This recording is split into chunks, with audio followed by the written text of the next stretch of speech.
I have the money, so short another million shares of Skyfleet stock. Sir, you must know you're betting against the market. No one expects this stock to go anywhere but up. Just do it. Things are going to start happening to me now. You've done all the reading. You're a scholar, you're a professor. You've done all the reading.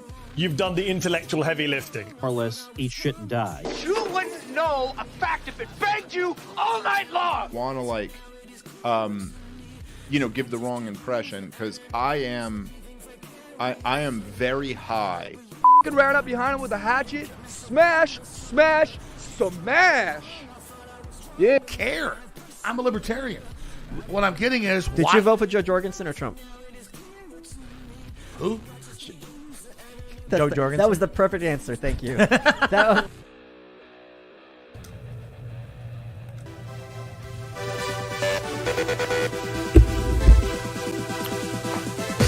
It's midday. It's here in California, sunny old California. It's Tyler Yankee, Libertarian LPR. Hope you enjoyed the episode with Lee on Friday, talking about somewhat of the assassination attempts. First thing, just a note of warning. My name is Tyler Yankee. I do not live in Minnesota. I would not live in Minnesota. But let's just take a look at this libs of TikTok shit that's going around here. Tyler Yankee, I don't know how they pronounce it, but that's how it's spelled, is an employee with the Minnesota Department of Natural Resources. He says it's too bad that the shooter didn't take a better shot. He's a government employee. Our taxes pay his salary. The Minnesota Department DNR says they are examining the matter. And then here's a little thing with that. There's him saying this Tyler Yankee guy, and works da-da-da. That's not me, by the way. I'm just throwing that out there. That's not me. But I did put in there and said, what's crazy is Tyler Yankee did a show about the shooting, and then I put my show there with Lee, and it got some views because of that. Now, look, I'll just say this. What's the interesting part about her, Libs a TikTok chick here, she says, it's our taxes pay his salary. Now, just remember, if you were to say that about your money going to Israel, you're anti-Semitic, and she would call you out for that. So I'm not look, people are all over the internet. I said this as soon as the Trump thing came out, that it's time that you just start pushing back against the left with saying, hey, your rhetoric to violence is causing these problems, and don't have any quarter for them. Then Libs of TikTok is doing this, and libertarians are like, oh, you shouldn't be doxing. I'm agreeing you shouldn't be doxing. I don't like this person, this Chaya Raychik. She's gross to me. She got doxed, and then she made a big deal about how she got doxed, but then she does it. So what is it? Why did you make a big deal about it if you're going to? Anyway, whatever. I'm just saying that's this. I thought it was pretty hilarious. That's not me. There you go. Okay. JC says, ooh, bonus content. Trigger warning says they takesies, backsies, the put option. Did they? We will talk about that as well. Grim gives a salute, and Buddy Cantrell says, Jew. Yes, she is. But with that aside, she's just annoying to me. And by the way, if you look at this up here, I've had her posts muted for quite some time, so I can't handle it too much. Okay, so that's the intro that we had here was Skyfall, and it's the Casino Royale, Lashif, betting on the markets. There has been speculation about, trigger warning says that Israel pays their salary. Yeah, a speculation that there was a big bet against. We're gonna walk through it because I immediately was suspicious. Maybe I should just do this. Maybe I will read this guy. He posted it up here, and I saw a video about it yesterday, which I may or may not play, but I'm going to do some describing of the situation. Let me back up. I know I'm all over the board. It's typical Tyler here. Let me give you my background. For 7.5 years, I worked for a pretty big brokerage firm. My job at the time, I had my Series 7, 63, 4, 24 options principal. So I dealt with the markets. And my job specifically was doing trade inquiry issues. So customer places a trade, they have a question about, hey, I should have got, as an example, you're going to short a stock. At the time, I don't know all the rules now. I still do some trading, but I don't do it the way I was then.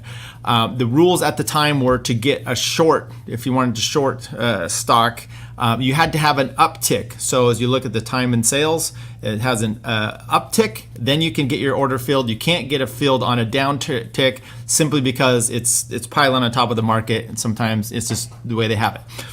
Client says, hey, I didn't get my order filled correctly. There was an uptick. So I would go and do the time and sales. I would check all this out. I would work with the market makers. Sometimes there's orders that are filled. Sometimes there's orders that are not filled. I work with our trading department and the market makers to either resolve this issue for the client or to say that they weren't owed this or what have you, or also to prepare our firm for arbitration, okay? Because at the time, if you have a brokerage firm and you fill this all out, you can't sue them. You have agreed to go to arbitration, and that's typically what it is. So with that in mind, that's technically what I did all day long for multiple years.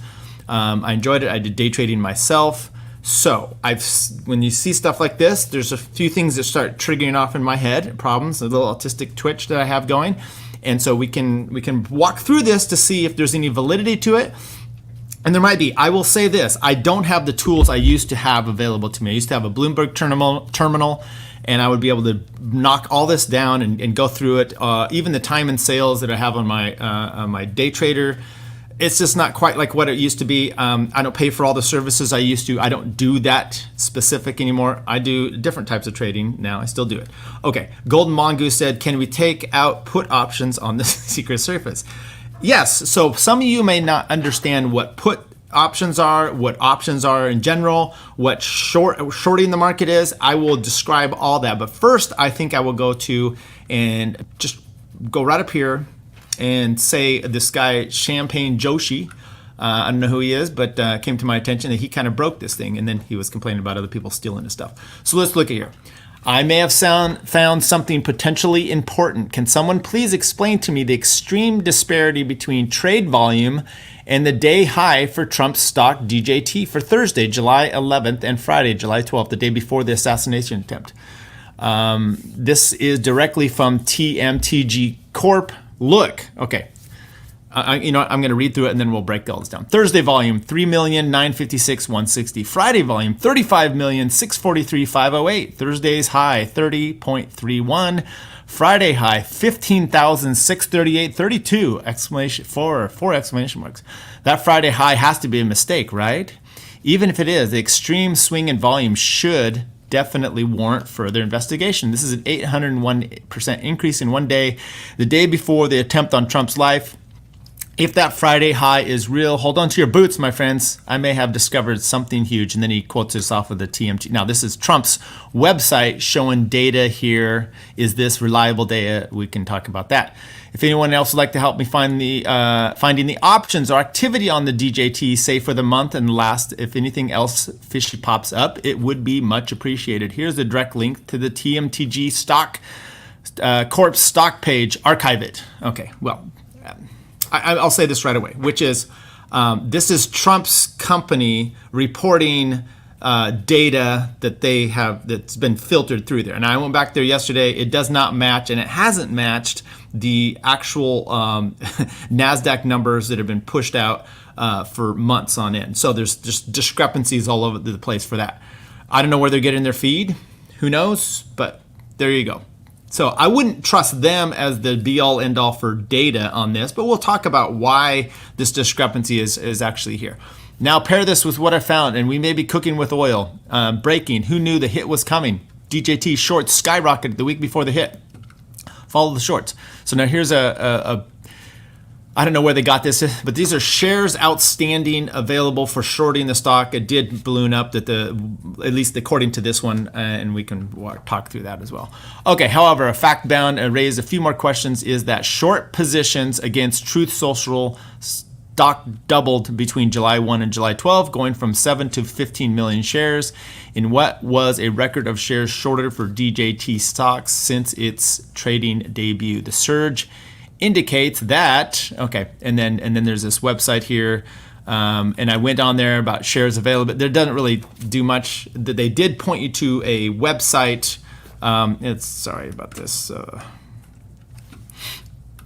Short interest on the DJT stock. Looking at the current level of DJT stock short interest, it has subsided substantially. It fell to 11.27% with 5,219,586 shares being shorted at an average cost of less than 1 day. It shows the shares, the percentage. This means that the stock is no longer experiencing high short interest as it did last week. Okay. Look what else I found. Okay, breaking. A company called Austin Private Wealth LLC shorted 12 million shares of DJT via a put option. Okay, now I'm starting to twitch because a lot of these words, they're words, but you put them all together and they don't make sense. Okay, and we'll talk about it. The filing date was July 12th, the day before the assassination attempt. They have about $1 billion in assets under management. And this is by far the largest put placed.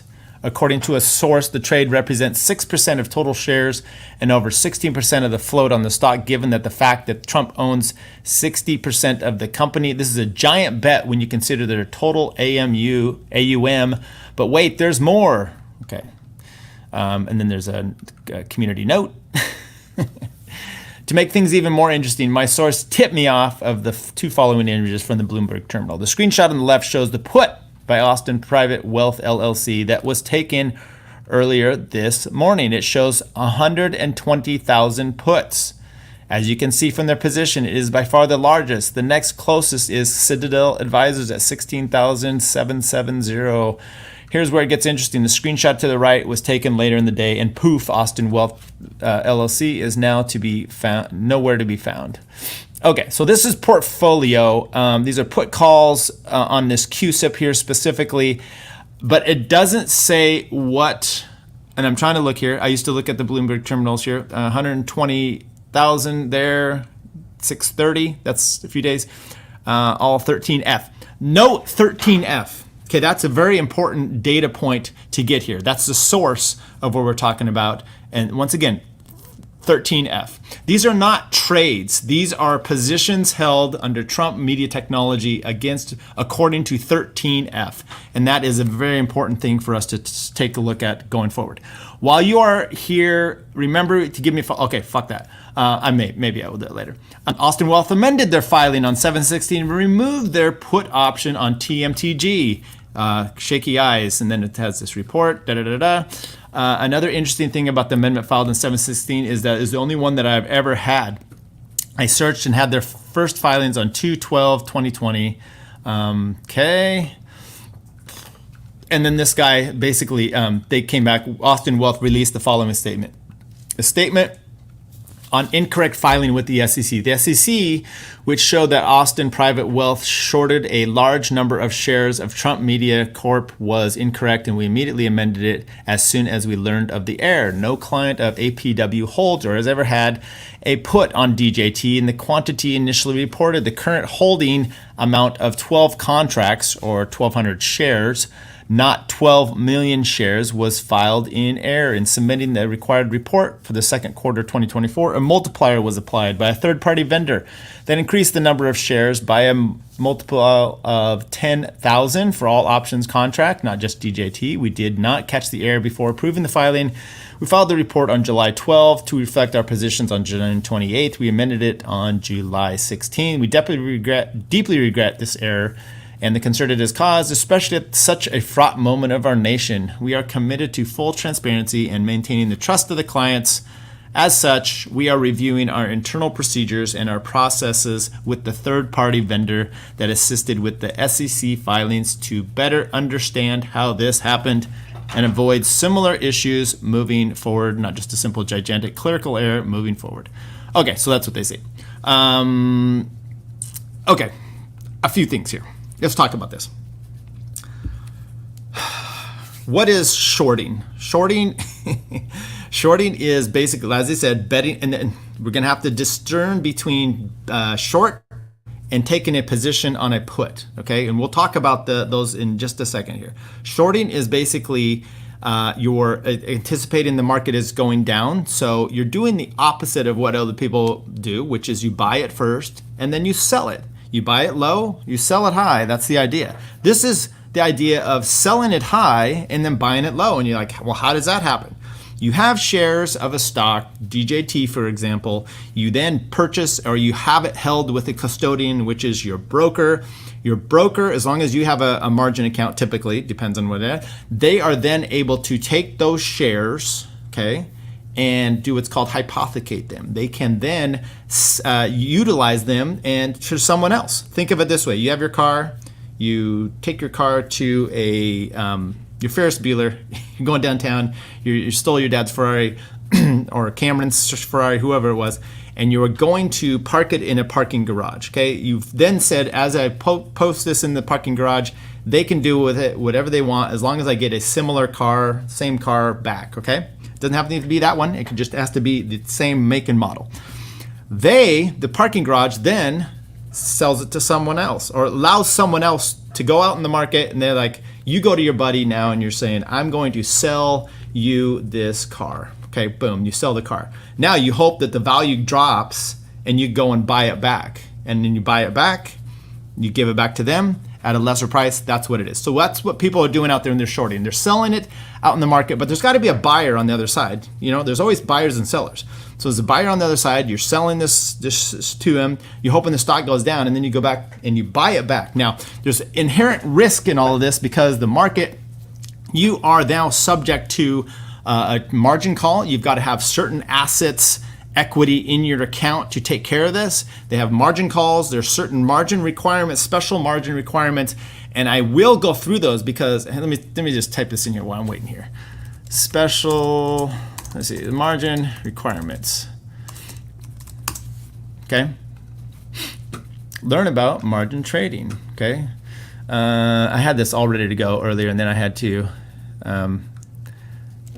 I had to do some stuff here.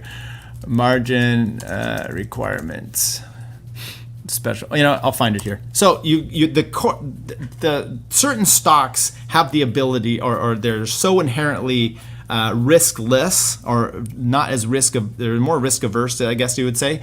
And the brokerage firms, there's federal requirements of what percentage of equity they can drop to in those, or that you have to have money in your account. Let's say it starts, most of them say you have to have $2,000 in your account. Now you have $2,000, you go out and buy a stock for $3,000, you've posted up some, the bank, the brokerage firm allows you to do that as well. And then they mark to market every day, and they determine if you need to bring more funds in. If you have other stocks, you can leverage off those stocks too, and you can have 30% equity as an example, 40% equity, depending on where those stocks are. Hang on. Okay, so with that in mind, you've then able to, it's risky, right? You may get a margin call if you're posting all these shares out there, and there's got to be a brokerage firm allowing you to do this, okay? They've got to have shares outstanding and shares with them that they're able to hypothecate out, and then with that, they're allowing you to short this and cover you on margin. Okay, that's the whole. I gotta find this thing here. It's driving me crazy. Special margin. There we go. Margin. Nope, it's not finding it for me. There we go. There we go. Okay, so I'm going to take a look at this, and I'm going to add a few in here. I'm going to add spiders. Dow, DJT, and AAPL, Apple, okay? We're using, Jesus, my voice here. Okay, we're using this account, so I'm gonna bring this up for you. Here's just a sample of what this company, E-Trade, requires you to have as your margin requirements for these different stocks. If you're long on the spiders, 30% on Dow, 30% on Apple, 100% on Trump, And then for for long positions, short positions, this one they don't even want you to be able to do it. 400%. They're like saying, "Fuck you. You're not even. You're not going to be able to margin this at all. Matter of fact, you have to have 4 times the value in your account to even short this stock." Okay, they're just throwing that out there as part of the understanding of this. Okay, but what happened in our case that we were talking about? That this gentleman was talking about here. What are puts, calls? And how do they work? Those are derivatives. Derivatives are an offset of a stock, okay? So a put and a call are typically used, you can use them all different ways. The idea though is hedging, okay?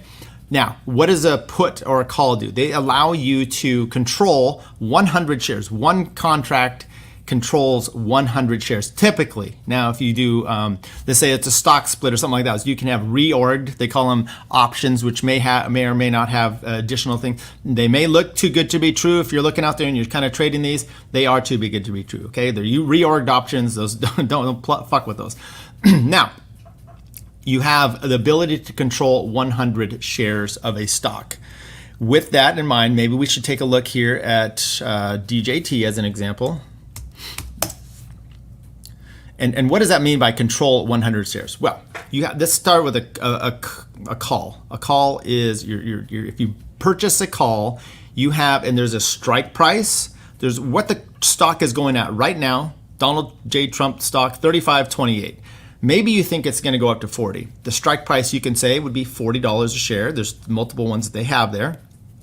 $40 a share, but at what time period? So there's intrinsic and extrinsic value to this. Intrinsic, it's just the value of the difference between the strike price and the stock. Extrinsic is the fluff, so to speak, time value, right? The longer you have, if it's in 3 years, you can buy what's called LEAPs, long-term equity options. They are then allowed to, you're going to have some time built in. So those are going to have a lot of premium built into this stock price or this option price to get there. It's going to allow it. If it's short term, there may not be much time value at all. So as you can imagine, as it gets closer and closer to this expiration date, the value of this fluff goes to zero, and now it's just basically on expiration. It's just the time, it's just the value of the stock price and the expiration price. So you buy a call, what happens at expiration? You have the ability, if it's the stock is now $45 a share and you bought the 40, well, you can purchase it at $40 and the stock is actually 45, or you can just sell the option. That's the way it goes. So typically it's a way to spend less money, but you don't own the stock, but you have the obligation. You don't have the obligation. You have the right to purchase the stock at that price, but not the obligation. Okay? So we're kind of, hopefully everyone's understanding that. Typically what people do with options, if they're going to play a thing with assassination as an example, you're going to buy either puts or calls. Now, put is the exact opposite, right? So you buy a put and you have the option for selling the stock at a certain price at a certain date and time, right? Now, before then, you can always sell the option itself. You can just trade the options like you would stocks. They're going to go up and down, either inverse of the stock price or related to it. So this assumption here is that they're buying puts and then they're going to kill Trump, have the value of his DJT drop, and then they're going to likely sell the put. Okay, now this put's going to be much more valuable because the stock price has gone down, and that's what you've initially decided to do. Now you can do other things with these options. You can sell them outright, naked calls, naked puts, naked put. That is the biggest risk you would have, would be the value that you did it at to the floor. Okay, a naked call, which is not covered by the stock, that's what it means, would be you're selling it hoping that the stock is going to go down, which actually the worst case scenario for that is it goes all the way to the ceiling, okay, which is infinite. So there's infinite risk in selling a naked call. There's the opposite for a naked put. Point is, you can do all kinds of stuff. Maybe you buy stocks and then you sell the option against someone to have it. That's called a covered call. And then you just, I do those, it's just income streams all the time. Okay, that's the idea. So with the put, you are not shorting the stock. You're not going to see volume. It's a completely different vehicle. It's traded in the options market. It's not traded in the stock market, but the options market makers make that price associated with the stock. Then what they also do is that premium, that fluff that I talked about, it has a lot to do with volatility. If these stocks are highly volatile, then you are going to get a higher premium involved, okay? Once again, that is all off the, it's not traded through with the stocks, it's traded through with the options, and you have specific options chain, which shows all the options, months, expirations, strike prices, whatnot, and you see trade volume go through them, okay? Granted. Okay, let's take a look here then. So there was one other report about the champagne guy. See if I can find it here. Basically, this $80 million or 80 million option. Okay. This guy did a thing as well. So evidently Rumble was in the mix because Rumble was part of that whole process that it got hit with. Okay. So I want to pull a look here at, let's see. Okay, there's DJT. Okay, there's Trump currently, and if you click on options, okay, you can see there's an option chain.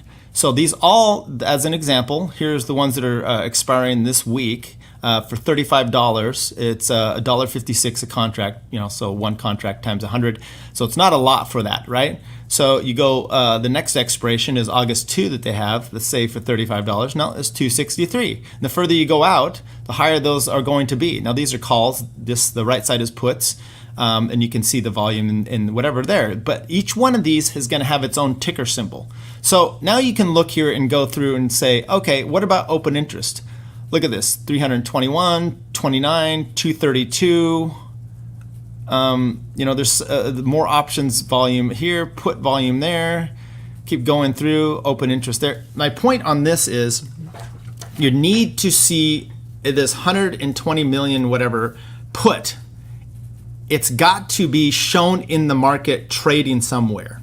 Let's go back here to snapshot on the chart. Oh, well, it just disappeared on me. There we go. Okay. Oops, now I just stopped the screen. Let's share the screen again. Okay. Wow, this thing really doesn't like it when I increase it all. Okay, so here's a chart. Here's 3 months, fine. 1 month, fine. Here's this one, 80 million traded. Now, I saw it was reported this was what's called pre-market trading, okay? Now, 80 million, and this is what brought this guy's attention early on here, and then you show this $120-some thousand put. The problem you have is the put is not going to show, a purchase of a put is not going to show at all on the stock price chart. So this 80 million here, I don't know what happened. I don't know if it was across the board that this third-party vendor was doing some shit, but I will just tell you that it's very possible, and I've done this multiple times where early trading, sometimes it's done incorrectly. It's typically market to market, or it's not going through the NASDAQ, or they do maybe have their pre-market trading, but it's a lot of times just individuals out there. So there was a high of that day that was like astronomical as well. Let's see if we show that here. It was 100 or 15,000 or something like that. It was ridiculous. Now that has been removed off of here. The volume is still showing at 80 million. I don't know what the deal is there, but the high for that day is now showing at 46.27. So it's been corrected. So people out there and they're like, hey, the put got removed. Possibly so. The bigger issue is really to talk about, let's go back here, because I wanted to get to the filings. Actually, okay, there's our boy. He posts all these up here. Sorry. There we go. Let's go look at this one. Finbold.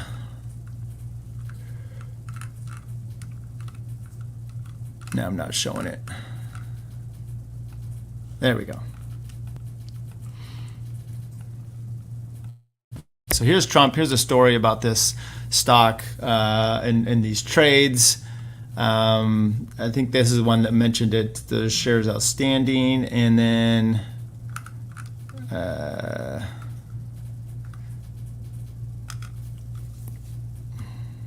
no, it's giving us a definition.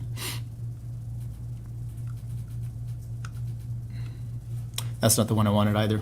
All right. So I'm losing some of those things. The point is that there are these 13F that we talked about, the filings. Here's the problem. This put, I could totally understand where, because it's, once again, when you saw on the options chain there, that is the number of contracts. You multiply by 100 to get the number of shares, and that's how the pricing goes. So it doesn't show it in necessarily proper terms. With that in mind, there could be these third-party vendors that are accidentally multiplying out and thinking that, oh, you didn't add the number to it, and we're going to do it, and then maybe it's multiplying out. 10,000 could be a fat finger, 2 extra zeros. I don't know. The point I'm taking here is you should be. This is a 13F filing for the SEC. I don't care what you're doing with the SEC. That obviously needs to be correct. What the problem is, you need to be reflecting what's happening in the market, and that's on you to properly show the SEC that you are reflecting that you purchased these or not.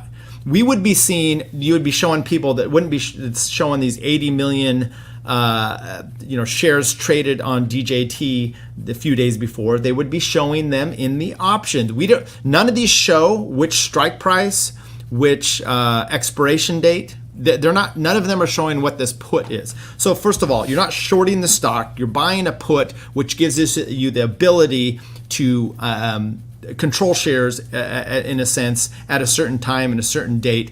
We don't know what that date is. We don't know what that certain price is. These are the problems I have with this situation. So with that in mind, maybe we'll take a look at this. I want to play this guy's video. He broke this down, and now you have an understanding of where we're at. You know what? No, let's not play this video because he actually just says the same things, reading that guy's stuff over again. So I don't need to go through that. There was something else I was going to look at here. I wanted to look at the records that they were showing where they were giving a breakdown of this company. Shorts, no.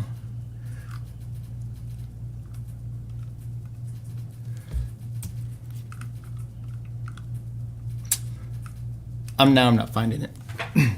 Anyway, I don't know if anybody has any questions and want to throw out there. The point I'm really getting at is options are not shorting. Shorting is a specific thing. It's controlling shares. If my estimation would be, an opinion would be that if they were going to have these options and they were doing something to capitalize on this, they would not be shorting the stock in the long run. When it came time, they would not then have this option and sell the shares outright and exercising their option. What they would actually be doing is selling the option. You're actually going to make just as much. Matter of fact, you don't have to put out the shares then and then buy them back. It's just an extra step that happens. If at expiration your options are in the money, they will automatically do that for you, the brokerage account. But that's a lot of money to be putting out. You could put out a fraction of that. Once again, I don't know the actual expiration, but if it's for the next day or so, you could have bought these, 120 million worth of options for, not much more than that. Whereas now 120 million, 120,000 options. So you're not spending too terribly amount, maybe 500 grand for this. Whereas if it's, the stock price, it's going to be a lot more. There you go. That's really all I had on this one. It's a bit frustrating for me to see the stuff, because a guy. Let's take a look here. Let's look at one more item. This was the gentleman. This one had put up the SEC documents. So I think we can show these. Here we go.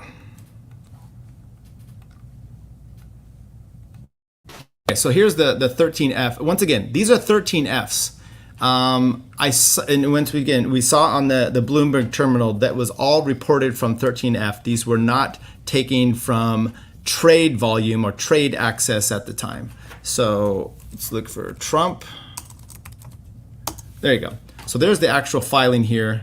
Let's see if we can show this along the way. There it is. Now it just says Trump Media. There's the QSIP, which is the identifier for the stock. Actually, it's not even saying it for the shares. So I don't know what they're saying here.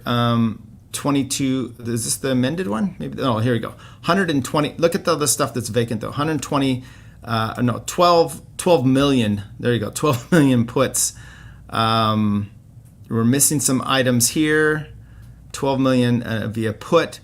Is that you exercise the put and now you're holding those shares short? That's could be.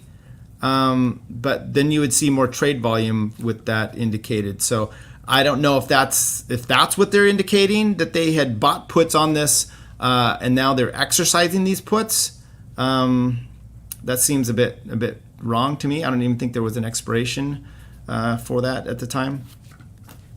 Anyway, it's good for you to July 26, August 2. I don't think there were options expiring at that point, so it could be. All right, so here's my assessment, which is I don't have all the data, but I'm already throwing red flags on it. One, you're going to see transactions in the market. Do market makers make mistakes? Do you back trades out all the time? Okay. Are there off trades? You will see this often. Someone calls in and they're like, hey, I saw a tick happen here. And you go back to the market maker and you're like, no, it's a wrong trade. You do have days for settling trades as well. So, there's that issue to take into mind as well. I just don't believe that this was the case, that someone was out there doing this. It seems a little bit, the way that this is structured, to be incorrect. It is such a lovely tie-in, though, that this Austin Wealth Management, they then said that they held funds under management for Soros Company and something, a BlackRock, I think it was. But it wasn't, I believe, them doing it on the instruction of it. So there's a lot of weirdness out there. I don't know what to really say about it other than that. Last thing I will say about, if you check out the episode with Lee that we had, which I thought was pretty good, there's more stuff coming out about the multiple shooters, the water tower. And then I just heard this morning Miss Cheadle was testifying in Congress, and it was very frustrating. She wasn't answering questions. The left is all just like, yeah, but it's AR-15 that's causing a problem, right? And it's not constructive. And I was really hoping that both parties would take this on to a point where they are going to ask legitimate questions. And then my issue when I was talking to Lee, my issue was saying, hey, transparency is the only way that they're going to get us out of all these quagmires of issues relating to the conspiracies, right? The more transparent it is, the less likely you're going to have all these conspiracies. But they're still doing that. They're still hiding the ball. They're still acting like certain things aren't happening. She wouldn't even answer questions about the sloped roof.